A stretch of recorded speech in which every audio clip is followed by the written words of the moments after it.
자, 이어하죠. 아까 이제 대강 그 동료의 배경에 대한 얘기를 들었죠. 그러면, 그 다음에 이제 어떤 식으로 발전했는가에 대해서 봅시다. 제가 연방과 반연방파에 대한 얘기를 했었어요. 연방파의 가장 유명한 인물은 해밀턴. 해밀턴은 대통령이 됐던 사람은 아닌데, 미국의 국무장관이었죠. 굉장히 유명한 사람이고, 미국 역사를 이야기할 때 해밀턴은 꼭 얘기를 하게 됩니다. 존 애덤스, 존 퀸시 애덤스 같이 이렇게 부자가 대통령으로 된 걸로 유명하고, 이쪽이 이제 연방파고, 제퍼슨 메디슨 같은 사람들이 이제 반연방파의 대통령, 이 사람들 다 대통령을 했죠. 해밀턴을 빼고 대통령을 다 했습니다.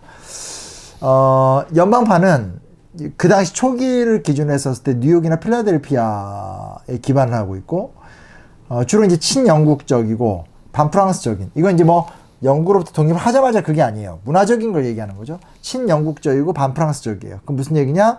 굉장히 좀 상공업이 발달돼 있고, 이 당시 기준으로 좀 북부 사람들이고, 노예제를 굉장히 좀 비판적으로 보고, 상공업을 잘 발전시켜서 시장을 확장시키자는 정체성이 강한 거고, 반연방파는 주로 이제 버지니아를 기반으로 갖고 있고, 반영국적이면서 친프랑스적이에요. 그러면서 농업이 발달돼 있고, 기반이 남부고, 노예제를 기반으로 하고 있고, 영토 확장에 대한 열망이 강해요. 이게 되게 언제나 절대선과 절대악은 없어요. 우리가 북부 남부하면 무조건 북부는 착하고 남부는 나쁘고 이렇게 생각하는 경우가 있는데, 그거는 노예제로 한해서 이야기를 하는 거죠. 근데 이제 예를 들게 되면 북부는 노동자가 필요한 지역이고, 공장 노동자를 통해서 제품을 생산하는 곳이고, 남부는 이제 노예 경영을 하는 쪽이거든요. 이 양자의 차이 속에서 노예제 문제를 두고 입장이 갈리는 건데, 사실은 참 재밌는 게 뭐냐면, 오히려 이제 연방파 같은 경우는 친영국적이고 반프랑스적이란 말이 뭐냐면, 오히려 노예제 문제를 제외하고 나머지는 굉장히 보수적이고 권위주의적이고, 프랑스 대혁명 같은 걸 굉장히 비판적으로 받고, 상공업에 집중하면서 시장을 확장시켜가는, 그러니까 노예제를 비판하긴 하지만 노동자들을 대규모로 동원해서 자본적 이득을 취하는 데 있어서는 거리낌이 없었던 사람들인 거고, 웃긴 건 또 이 반연방파 같은 경우는 노예제에 대해서는 옹호를 해요. 자기네들이 경제에서 노예 노동을 통해서 원자재를 생산해서 영국이나 프랑스에 파니까. 근데 또 프랑스 혁명 정신 같이 어떤 그런 뭔가 뭐라고 할 수 있을까요? 기존에 있는 권위를 부시고 탈권위적이고 탈위계적인 모습도 이쪽에 보여요. 그리고 이 사람들은 시장보단 나폴레옹 같이 영토를 확장하는 거에 또 관심이 많은 사람들인 거죠. 근데 이제 장점은 뭐냐면, 양자의 정체성이 굉장히 다른데, 정체성이 다르다라는 것은 두 진영이 사이가 나빠서 끝없이 싸움만 한다, 이게 아니에요. 정체성이 다른 두 집단이 정치라는 기술과 대화, 타협이라는 기술을 통해서 서로가 각자의 이득을 구하면서 국가적인 발전은 전반적으로 봤을 때 이루어지는 거. 이게 이제 되게 우리가 주목해서 볼 수 있는 부분들인 거거든요.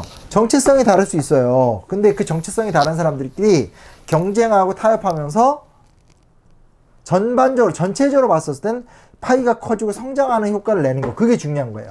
그러니까 우리나라 같은 경우 굉장히 논리와 독보이 잘못된 게 뭐냐면, 자꾸 통합이라는 단어를 이야기하면서 통합될 수 없는 걸 통합시키려고 하는 경우들이 많아요. 진보와 보수를 통합하려고 하고, 어떤 그런 좀 경제적인 개혁적인 측면과 경제적인 기득권을 유지하려는 것들을 자꾸 이렇게 통합하려고 하는데, 그게 짜장면과 짬뽕을 섞는다고 하면 그 음식이 완전히 먹을 수 없는 음식이 되는 거지, 짜장면과 짬뽕을 어떻게 섞어요?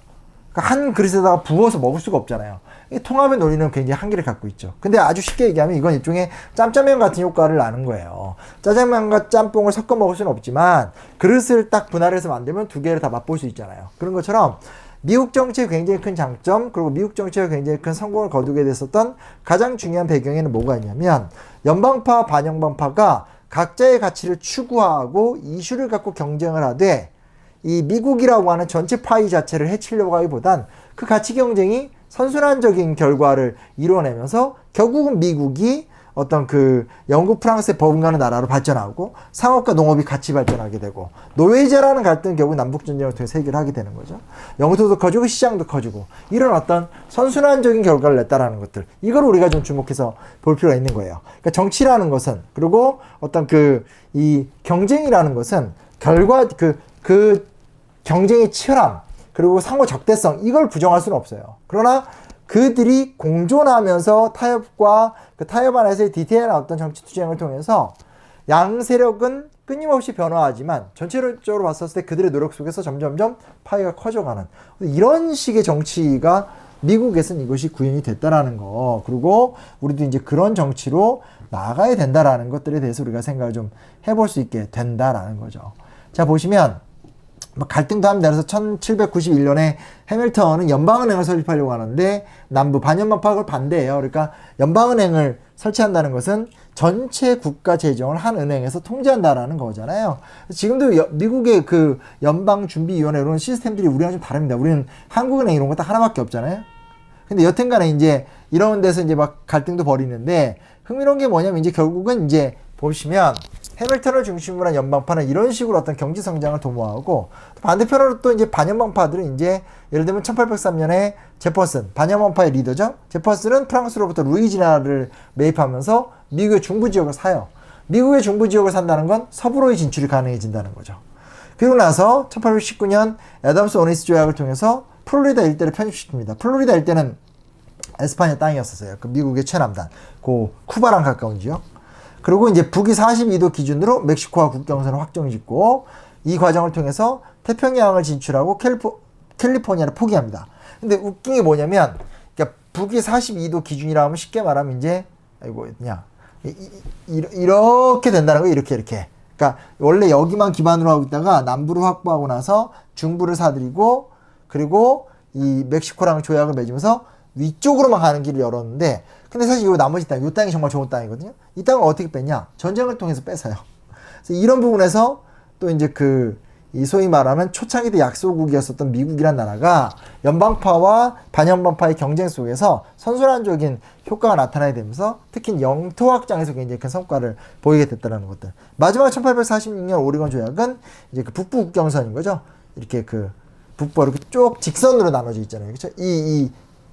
그 국경선이 확장되면서 이제 오리건 일대가 또 미국 땅이 되는 것들이더라고 좀 볼 수 있죠.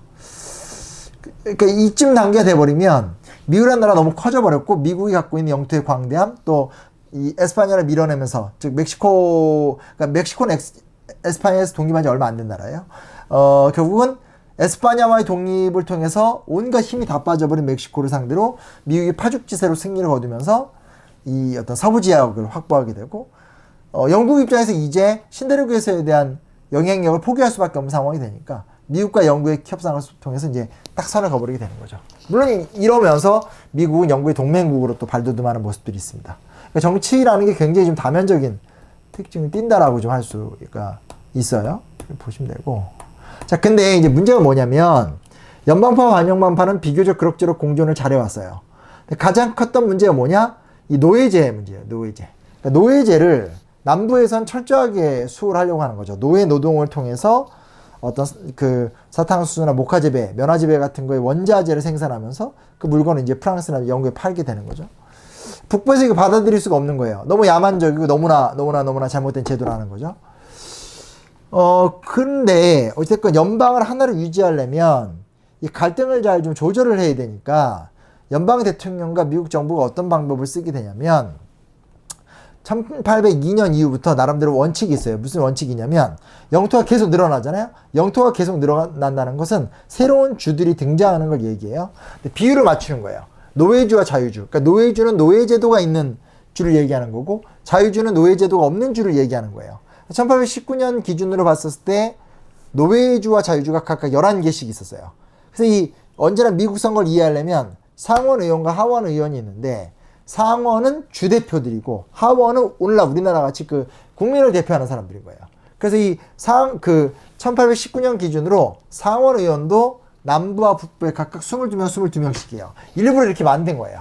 근데 하원은 민의로 투표로 뽑게 되고 인구가 주로 북부에 많으니까 하원은 81대 105. 그러니까 점점점 북부 기준이 커지는 거예요. 그래서 이게 정부 입장에서 어떻게 해서라도 안간힘을 쓰면서 남부와 북부의 균형을 맞추고 남부와 북부의 갈등을 조정하고 하긴 하는데 겉으로 보면 이게 얼추 맞는데 인구 비율의 문제라든지 도덕적 우월성, 사회적 경쟁, 또 남부에서 탈출한 노예들이 북부로 도망오고 이런 일들이 막 엉키게 되면서 실질적으로 남북 갈등. 그러니까 이쯤 되면 이제 뭐 연방파 반연방파란 말보단 남부와 북부의 갈등이라고 보통 얘기하죠. 그 갈등이 굉장히 강해지는 모습들을 볼 수 있어요. 그러다가 그로부터 얼마 있다가 여기에 이제 미주리 주거든요. 미주리주. 주가 막 있잖아요. 그죠? 근데 이제 보면 뭐냐면 미주리 주가 이제 편입이 되는 과정에서 아주 시끄러운 논쟁들이 발생해요. 이게 뭐냐면 1820년 미주리 논쟁이에요.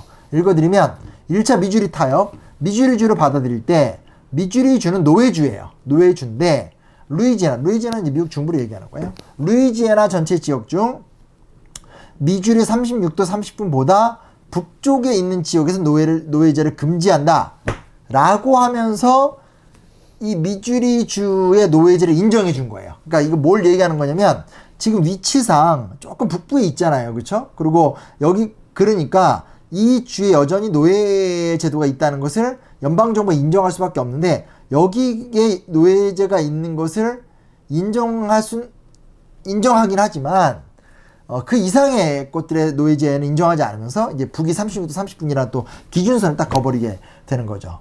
근데 문제가 뭐냐? 미주리주가 그렇게 해서 미국에 편입이 됐어요. 근데 미주리주의 헌법이 그러니까 그 주법인 거죠. 미주리주의 헌법이 연방정부의 이 공평한 룰을 깨기 시작해요. 뭐라고 깨냐면 자유민인 흑인은 노예주인 미주리주에서 추방한다. 그러니까 실질적으로 우리 미주리주는 노예주기 때문에 요 속에 존재하는 자유로운 흑인들은 다 나가라 라고 얘기하게 되는 거예요. 근데 같은 미주리주긴 하지만 미주리주 내에서 북쪽의 36도 30분 위쪽은 그 자유로운 흑인들이 살아도 되는 거거든요. 그렇게 타협을 한 거예요. 그러니까 미주리주 자체를 노예주로 인정을 하지만 그 위에 일부를 뚝 잘라서 그 일부에서는 노예지 안 된다. 그러니까 아무래도 그 미주리주 내에서 남쪽에 있는 노예들이 탈출해서 북쪽으로 가는 경우가 생기잖아요. 그래서 그 전체적인 타협안을 무시한 채 이 그 미주리주에서 이런 독자적인 헌법을 막 만들어 버리니까 그래? 너네 어기면 나가 하면서 미주리주가 미국 연방으로 들어오려고 하다가 또 쫓겨나게 되는 뭐 이런 과정들이 거치게 되는 거예요. 이러면서 사실상 해결할 수 없는 논쟁들이 지속되다가 그거 안 넣었네 내가. 이제 그거는 굳이 넣을 필요 없어 안 넣었는데 사실상 해결할 수 없는 논쟁이 진행되다가 결국은 우리가 잘 알다시피 링컨, 노예 해방을 공식적으로 표방했었던 링컨이 대통령이 되니까 남부 5개주가 탈퇴하면서 전쟁이 시작이 된 거죠. 그리고 그 전쟁 속에서 결국 북부가 이기게 되고 그리고 그 북부가 이긴 상태에서 상황을 수습하는 과정 중에 결국은 누구예요? 링컨이 암살을 당하는 사건이 워낙 충격적이었고 그 여파 속에서 이제 결국 미국은 더 이상 그 노예 제가 사라지게 되는, 물론 그 다음에 뭐 노예제가 사라졌을 뿐이지 흑인 차별 자체가 사라지진 않았다라는 것들, 그런 것들이 진행됐다는 것을 우리가 기억해 볼 필요가 있다라는 겁니다. 자, 여튼간에 이런 어떤 갈등을 겪으면서 미국이라는 나라가 계속 성장하고 있어요. 지금 여기서 중요한 사실은 뭐냐면 이왕 이렇게 된 거 미국사 좀 공부하자 그런 거죠. 그래서 미국이라는 나라가 독립을 할 때는 프랑스에게 도움을 받아서 간신히 성장해 나간다라면 그 이후에 안정적인 국내 정세를 바탕으로 해서 때로는 전쟁, 때로는 돈을 통해서 영토와 영역을 확정시켜 나가면서 계속 강대국으로 커가고 아메리카 지역에서 제일 잘 나가는 나라로 발돋움을 하고, 그리고 그 안에서 이 노예제 문제라는 굉장히 심각한 문제들을 나름대로 조정 타협 해나가다가 결국 이게 도저히 안 되는 순간에는 이제 결국 링컨이 나서서 문제를 해결했다더라. 그 얘기를 하고 있다라고 볼 수가 있어요. 여기까지 이해되시죠? 자, 근데 이 시점에 어떤 일이 일어나야 되냐면, 옛날로 가보면, 여기 보면, 보이시죠? 그러니까 여기 이제 USA가 이쪽밖에 없는데, 지금 여기 이제 요쪽이 다 라틴 아메리카 요 일대가 여기 브라질까지 해서, 그러니까 우리가 보통 얘기할 때 북아메리카, 중앙아메리카, 남아메리카 이렇게 말도 하고, 그러니까 아니면 그 인종적 기준으로 따져서 멕시코부터 남쪽을 다 합쳐서 이제 라틴 아메리카, 이쪽은 이제 그냥 뭐 앵글로색스 뭐 이렇게 불러버리는데, 요 일대 나라들이 독립을 다 해요. 그러니까 워낙 낡은 제국이었었던 에스파냐, 그리고 포르투갈이 있었기 때문에 다 무너뜨리고 독립을 하는데 성공을 해요. 근데 이제 중요한 게 뭐냐면, 이 독립을 미국이 지지를 해요. 그걸 갖다 뭐라고 그러냐면, 여기 멀로 독트린이라고 나오죠. 1823년 멀로 선언이라고 우리가 불러요. 주장이 뭐냐면 고립주의란 말이 참 번역이, 저는 고립주의란 말이 맞을까? 근데 딱히 지금 뭐 이렇게 떠오르는 게 없기 때문에 뭘 주장해야 될지 모르겠으나, 고립주의라는 말 자체가 좀 오해를 사는 부분들이 있어요. 근데 고립주의라는 것은 우린 다른 나라랑 상대 안 해, 우리끼리만 살 거야, 이렇게 얘기하는 것이 고립주의가 아니고, 그런 것이 이제 고립주의라는 것이 아니고 뭐냐면, 아메리카의 문제는 아메리카인들이 관리를 할 때니 비아메리카 지역 사람들, 특히 유럽 열강들은 아메리카 문제에 대해서 관심 갖지 말아라 라는 고립주의예요. 뭔지 아시겠죠? 우리는 신대륙 국가이고 신대륙 국가에 사는 우리들 입장에서 구대륙 너네들 참견하지 마 라고 얘기를 하는 게 고립주의예요. 고립주의. 미국은 언제나 고립주의와 팽창주의적 요소들을 왔다 갔다 하는 모습들을 보이게 돼요. 근데 보시면 재밌는 게 뭐냐면 이 사파가 너무 재밌어요. 이 사파가 이제 그 시기 때 만들어진 사파인데 요게 이제 멀로고 밑에 보면 이제 사우스 아메리칸 리퍼블릭스라고 해가지고 이제 보니까 페루, 멕시코 뭐 이런 나라들이에요. 그 이제 지금 멀로 독트린이라고 울타리가 쳐져 있고 저 바깥쪽에 영국, 프랑스 이런 나라들이 있는 거예요. 그러니까 무슨 얘기냐면 이거 멀로 독트린은 유럽에 잘 나가는 영국, 프랑스, 독일 같은 나라들이 아시아에 아메리카에 관심 갖지 말고 우리끼리 산다 이렇게 얘기하니까 굉장히 좋은 것 같이 보이지만 지금 아메리카에 있는 나라들 중에서 힘세고 키 큰 애는 이 하나밖에 없고 나머지 다 딸딸모들이잖아요. 되게 조그만 꼬마들이에요. 이런 식으로 사실상 아메리카 대륙에서는 우리 미국이 왕노릇한다. 그러니까 유럽 열강들은 아메리카 문제에 대해서 참견하지 마 라고 지금 얘기를 하고 있는 거예요. 그러니까 이 멀로 선언이라는 것을 우리가 학교에서 외울 적에 고립주의라는 말로 외우긴 외우는데 이 고립주의라는 말 자체가 말 그대로 우리나라 외에 나머지는 관심 안 갖고 우리끼리만 살 거야 이런 걸로 보시면 굉장히 곤란하다라는 말씀을 제가 드리고 싶은 거예요. 이해되시죠? 그래서 그런 요소가 있다라는 걸 좀 잘 살펴봤으면 좋겠다는 말씀을 드리고 싶고요. 자, 고립주의는 대충 이해되죠? 미국의 이권을 지키기 위해서 아메리카주의. 차라리 아메리카주의란 말이 낫지 않을까? 말을 하다 보니까 또 그런 생각도 하게 되네요. 그건 뭐 저도 좀 고민해 보겠습니다. 뭐 저 혼자 고민한다고 해결될 문제는 아닌데 여튼간에 이게 좀 그 고립주의란 말이 조금 아쉬운 게 좀 있어요. 좀 아쉬운 게 있어요. 자, 여튼 뭐 그거는 그러다 치고 자, 그다음 보면 자, 여기까지 지금까지 했던 이야기라는 것은 지금까지 했던 아이고 갑자기 제가 이게 노트북이 터치가 되다 보니까 근데 지금까지 했던 이야기라는 것은 1차적으로는 미국이라는 작은 나라가 자리를 잡는 과정들에 대한 이야기를 했던 거고 두 번째 단계 뭐냐면 미국이라는 나라가 적어도 아메리카 일대에서는 독자적인 좀 영향력을 행사한다라는 걸 지금 의미하게 되는 거고 근데 문제는 뭐냐 보세요. 오늘날 우리가 알고 있는 미국 영토의 규모를 갖게 되고 그 안에서 계속적인 발전을 하게 되고 서부 개발도 하게 되고 막 커나가요. 그리고 전 세계적으로 봤을 땐 영국이나 프랑스 같은 나라가 막 세계를 지배해요.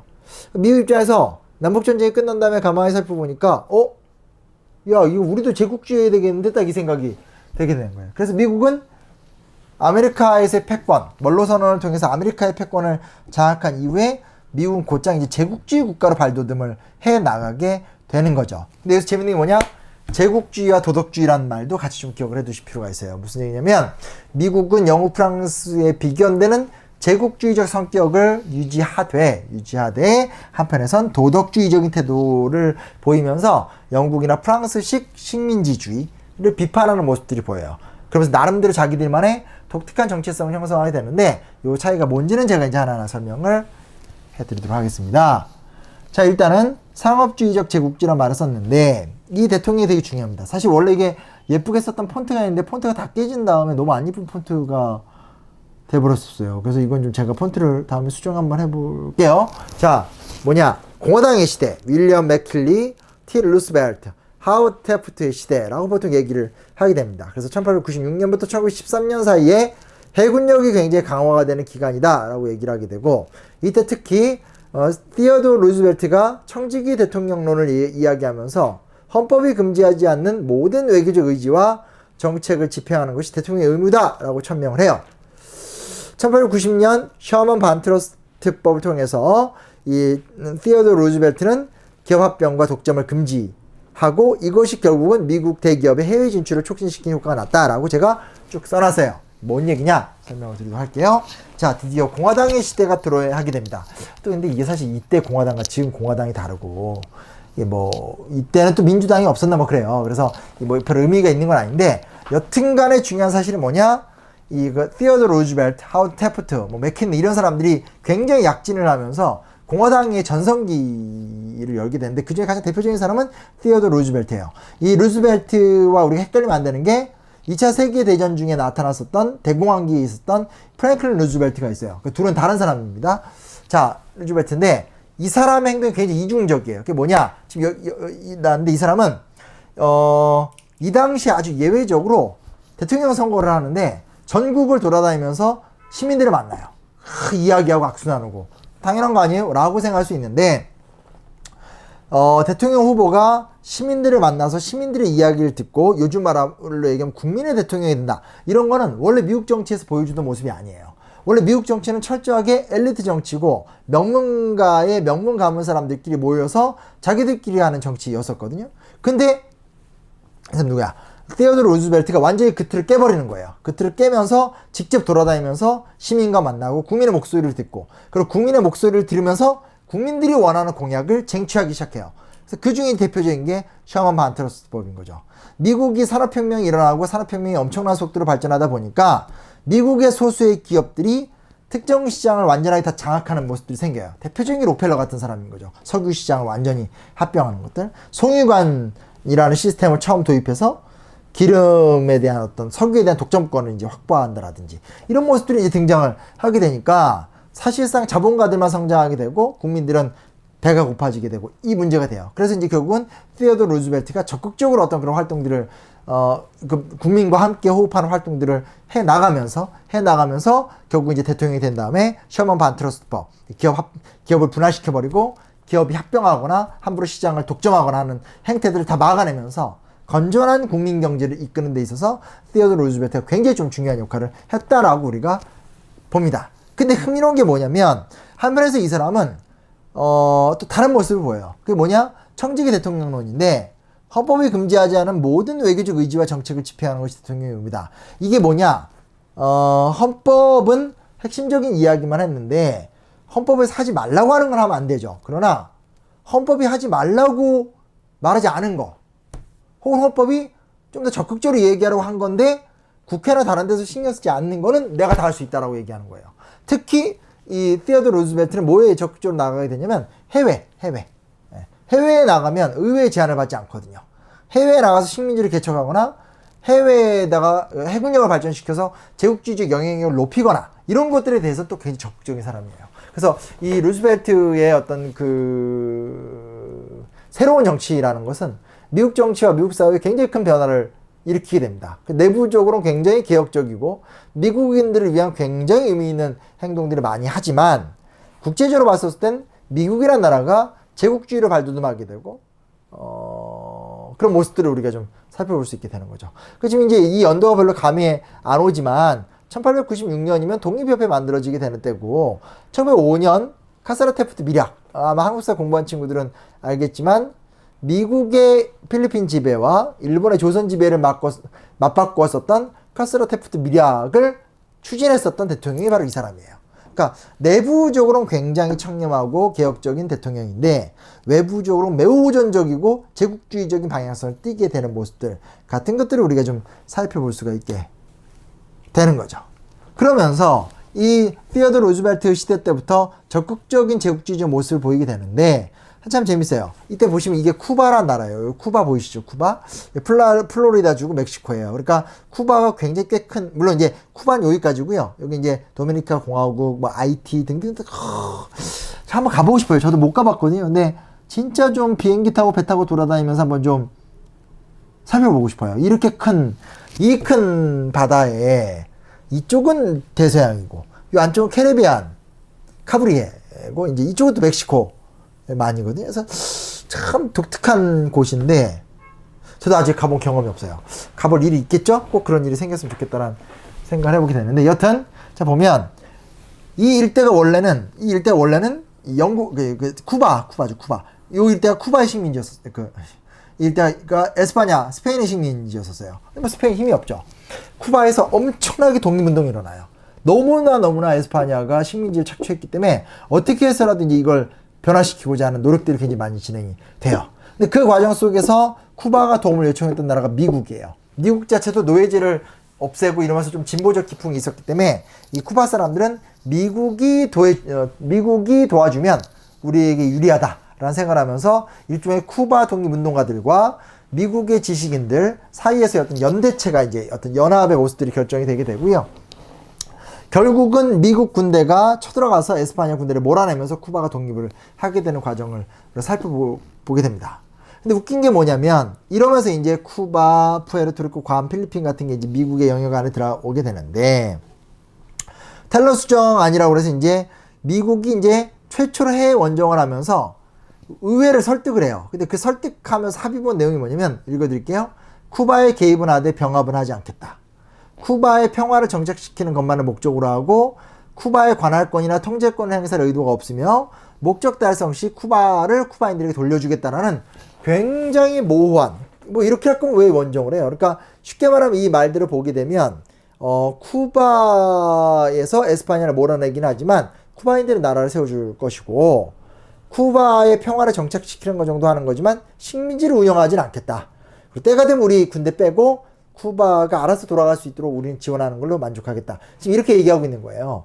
완전히 이건 뭐 정의로운 뭐 천사의 부대라고 지금 할 수가 있겠죠.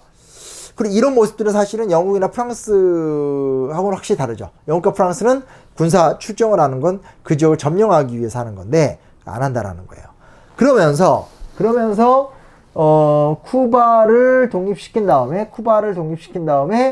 쿠바 헌법을 만들 때 미국이 개입을 합니다. 그래서 한번 읽어드리면 쿠바는 독립을 위협하는 제3국과 어떤 조약도 체결하지 않겠다. 쿠바는 변제 능력을 넘는 채무 계약을 제3국과 체결하지 않겠다. 미국은 쿠바의 독립을 보존하고 법과 질서를 지키기 위해 앞으로도 개입할 수 있다. 쿠바는 해군 기지나 보급 기지 건설 부지를 미국에 매각하거나 임대할 수 있다. 지금 이 얘기를 넣어놓게 된 거예요. 좀 쇼킹하죠? 이게 뭘 얘기하는 거냐면 이거예요.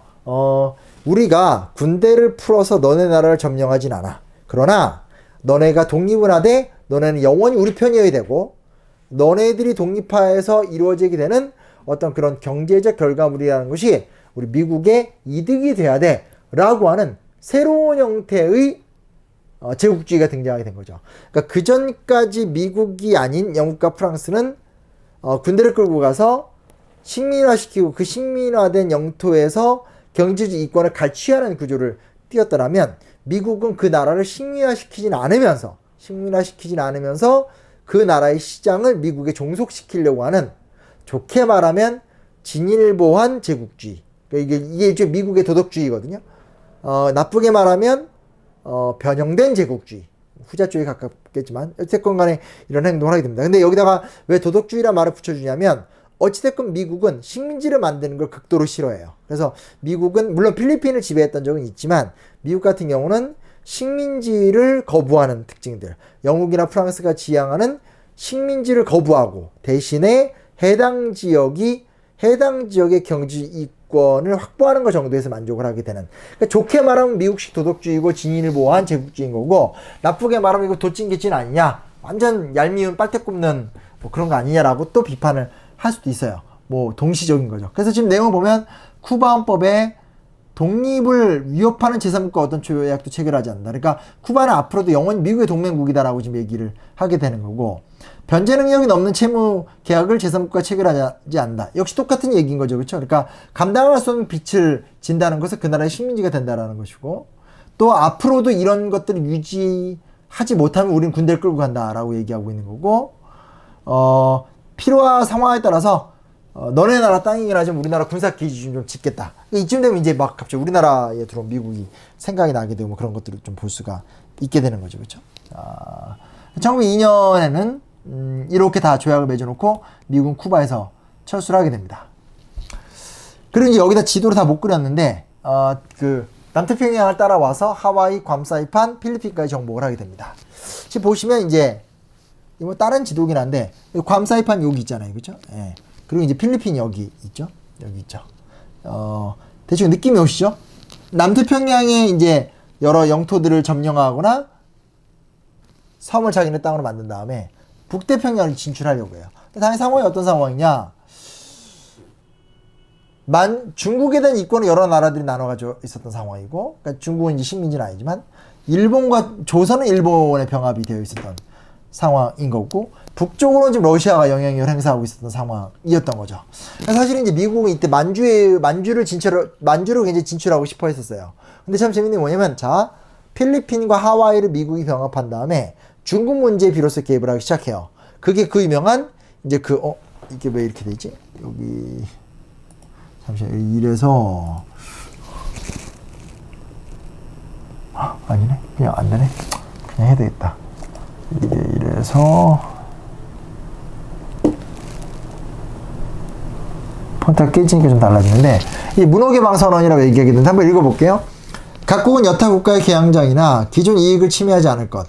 각 세력권의 관세율은 중국 정부의 관세율을 따르고, 관세의 징수도 중국 정부가 할 것.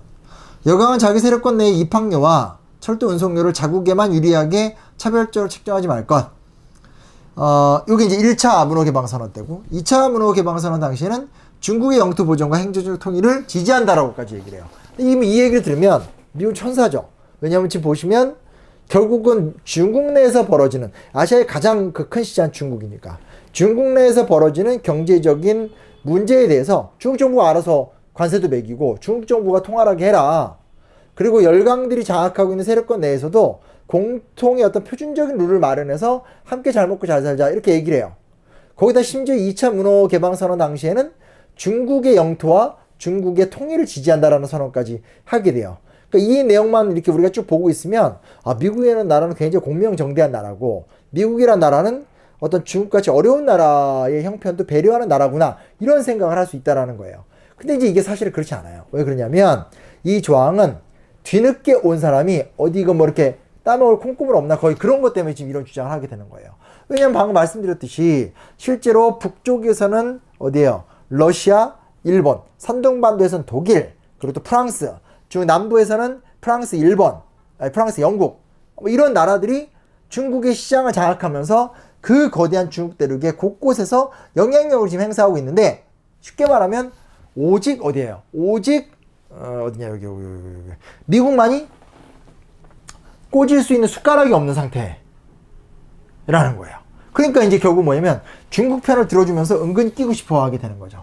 이게 어떤 분 참 재밌는 게 뭐냐면, 인류 역사라는 것이 그 자체로 올바름을 지향하면서 역사가 진보해 나가는 과정도 있지만, 희한한 어떤 명분 싸움 속에서 내 이득과 기득권을 위해서 다른 사람의 기득권을 뭉개는 형태 속에서 어떤 좀 균형과 정의가 이루어지는 과정들이 꼭 생기거든요. 근데 일종의 이 당시에는 후발 제국주의 국가였었던 미국이 선발 국가였었던 영국 프랑스를 제끼기 위해선 보다 더 도덕주의적이고 보다 더 공정한 주장을 할 수밖에 없는 상황으로 갔다라는 거죠. 근데 같은 시기 때 보면 재밌는 게 뭐냐면, 이렇게 중국 편은 들어주면서도 파나마나 도미니카 공화국, 또 도미니카 이제 쿠바 옆에 있는 섬이고, 파나마는 밑에 나오나? 여기도 안 빠지네. 이제 이제 신대륙 전체에서 앞에 있을 수도 있어요. 요 일대. 그러니까 북부와 남부로 있는 가장 넓은, 여기 이제 파나마 운하가 현재 뚫려 있죠. 여기를 이제 또 병합을 해요. 그러니까 결국 그러면 미국의 도덕주의란 무엇이냐? 제국주의와의 쌍두마차. 그러니까 이제 그 미국식 제국주의와 도덕주의라는 화두가 중요한 게 뭐냐면, 오늘날도 이런 방식으로 국제사회가 운영이 되거든요. 근데 이제 그 태도인 거죠. 태도. 근데 이제 우리 사회는 워낙 정답을 강요하는 스타일의 나라고, 또 편가르기 되게 좋아하는 나라잖아요. 그러다 보니까 자꾸 뭔가 얘기를 하다 보면 이게 이제 어떤 한 편이 되는 경우가 있는데, 그래서 긍정적인 측면에서 보자면은 식민지 체제 자체에 대해서 후발주의 국가인 미국이 영국과 프랑스의 식민 지배 체제 자체를 비판적으로 봤다라는 것이 의미 있는 부분인 거고, 하지만 그럼에도 불구하고 미국은 세계 경제 시장에서 주도권을 확보하고 우월권을 확보하면서 세계를 지배하려고 하는 그 의도 자체에서는 이제 영국, 프랑스랑 동일하다라는 얘기를 우리가 도달할 수 있게 된다는 측면들을 기억해 주면 좋을 것 같아요. 그래서 오늘 이거 결국 다 못할 것 같은데 아쉽다. 근데 아무튼 뭐냐면, 자, 그러다가 여기까지 오다가 이제 수업 중에 음료수 한 통씩 다 먹는 것 같아요. PPL로 받아서 세워놓고 뭐 그런 건 아닙니다. 이런 거죠. 1차 세계대전이라는 결정적 사건이 터져요. 앞에서도 좀 했던 얘기긴 한데 여기서 좀 더 정확하게 얘기하는 거예요. 1차 세계대전과 2차 세계대전은 정말 중요한 사건이에요. 저번에도 얘기를 했듯이 우리가 자꾸 세계대전 얘기하면 히틀러나 나쁜 놈들을 생각하는 경우가 있고, 헐리우드 영화를 보다 보면 자꾸 이제 백인은 좋은 사람이고, 그러니까 즉 미국 사람이나 영국 사람 좋은 사람이고, 독일 사람 나쁜 사람이고, 러시아 이상한 사람이고, 이렇게 생각하는 경우가 있는데, 그럼 우리가 이제 미국 영화를 많이 보니까 나타나는 현상인 거죠. 우리가 우리나라 영화 만들 때 우리나라 사람 나쁘게 그러지 않으니까. 근데 역사는 그렇게 보면 안 되는 거죠. 역사는 영화가 아니에요. 그러니까 자꾸 영화 보고 역사 이야기하면 안 된다, 이런 얘기를 하게 되는 건데, 봐봐요. 1차 세계대전과 2차 세계대전은 그 싸움의 본질이라는 걸 결국 기득권을 장악하고 있는 영국과 프랑스 같은 나라와 그 기득권을 뺏고자 하는 독일과의 싸움이라는 거잖아요. 그렇죠? 두 차례 전쟁을 통해서 결국 영국과 프랑스 힘이 쪽 빠진 거예요. 과거와 같이 그렇게 제국을 유지할 수 있는 힘이 없어지게 된 거죠. 근데 그 시점에 결국은 영국이나 프랑스가 독일 상대로 이기잖아요. 근데 이기는 그 직접적 배경에 뭐가 있어요? 그렇죠? 미국이라는 나라가 존재하는 거예요. 물론 2차 세계대전에서는 그 소련이라는 나라도 나오지만 미국이라는 나라가 있는 거예요. 그러니까 미국이 결국은 영국과 프랑스를 도와서 독일을 몰락시켰고, 그 결과는 뭐냐? 미국이 이제 세계 패권주의 국가가 되는 거죠. 다만 1차 세계대전 때는 미국이라는 나라 자체가 아직까지는 뭐라 할 수 있을까요? 아직까지는 영국과 프랑스를 압도하는 나라는 아닌 거고, 영국과 프랑스도 아직까지는 어느 정도 국력이 있는 거고, 2차 세계대전 이후에는 정말 완전히 이 나라들의 맛이 가니까 이제 미국의 독점적 상황이 나타나게 되는데, 여기서 이제 1차 세계대전 때 미국 대통령이 또 못하냐. 윌슨. 제일 끝에 키 크고 계신 분이고, 2차 세계대전 때는 이제, 여기 나오는 이 루스벨트 대통령이 되게 되는 거죠.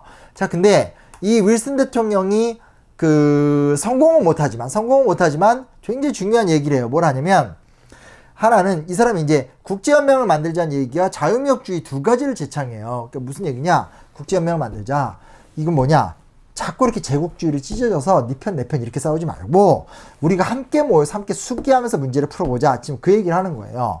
자유무역주의는 뭐냐면, 식민지 이거 너무 갈등이 심하다. 솔직히 영국 너무 너네 배 터지게 가졌잖아. 독일 같은 나라 거의 없단 말이야. 그럼 너 끝까지 너 거를만 다 챙기면서 이렇게 살래? 그러니까 전쟁이 나는 거야. 그러니까 식민지 청산하고 그냥 자유무역으로 가자.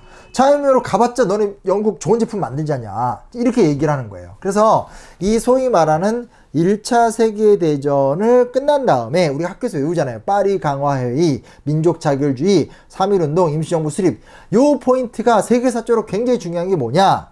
윌슨 대통령이 그동안 갈고 닦았었던 미국의 입장에서 새로운 해법을 모색한 거예요. 그 해법이라는 것이 국제연맹을 통한 국제기구를 만들어서 함께 의견을 수렴해서 평화적인 체제를 유지하고 대화와 타협을 하는 가운데서 국제정치 질서를 좀 안정적으로 끌어가자. 세계를 자본주의 시장 무역권 하나로 통합을 해서 좀 안정적으로 이 어떤 경제적인 성장을 도모하자. 지금 이 얘기를 하는 거예요. 물론 이 이야기 이면에는 미국이 주도하고 싶어하는 어떤 그 경제적 의지도 있는 거고, 영국 프랑스처럼 식민지 운영하는데 그렇게 많은 비용을 투자하고 싶지도 않은 거고, 또 영국과 프랑스를 꼬시는 거죠. 어차피 니네들이 지금 넘버 1, 2, 3니까 그 시간 지나도 니네들이 그 시장 지위 계속 유지할 수 있다. 지금 봐도 그렇잖아요. 전 세계에서 가장 잘 나가는 나라가 어느 나라예요? 순위는 안 바뀌었어요. 단지 식민지가 없어졌을 뿐이지 식민지 시대랑 똑같잖아요.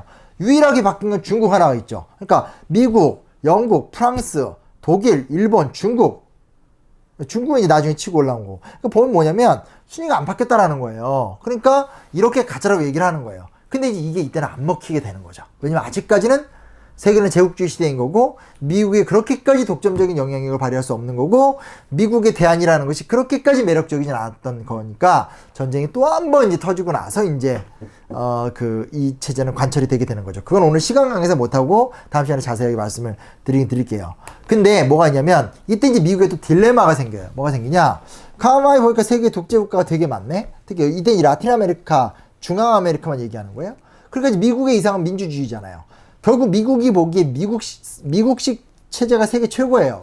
정치적으로 자유민주주의, 민주주의를 발전시키고, 경제적으로는 자본주의를 하면서 개인의 자유와 기업가의 창의적인 도전으로 사회를 운영하는 방식. 이게 최고의 아이디어라는 거예요.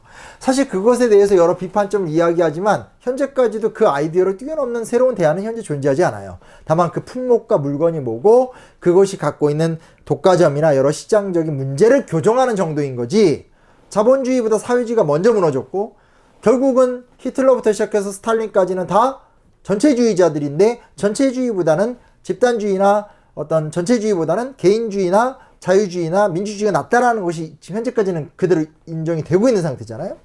이런 것도 우리가 좀 생각해 볼 필요가 있죠. 여튼 근데 이제 파나마, 니카라과, 아이티, 도미니카 뭐 등등등의 나라에서 그런 원칙들을 깨고 특정한 지배자가 독재를 한다라든지 자꾸 이러니까 윌슨 입장에선 잘못했다고 하면서 미국식 민주주의를 강요하기 위해서 군대를 파병하는 거예요. 그럼 이제 결국은 외세라는 미국 세력과 현지 지역 세력이 충돌하게 되면서 상황이 복잡하게 꼬여버려요. 그래서 윌슨 대통령의 어떤 이 딜레마적인 모습들, 한편에선 아주 중요한 대안을 열었다는 면에서 조건합폭을 떠나서 의미심장하다 볼 수 있는 건데, 또 한편에서는 그가 지향하는 민주주의의 이상이라는 것 자체가 현실에서 관철되는 데 있어서 굉장히 큰 어려움이 있다는 거예요.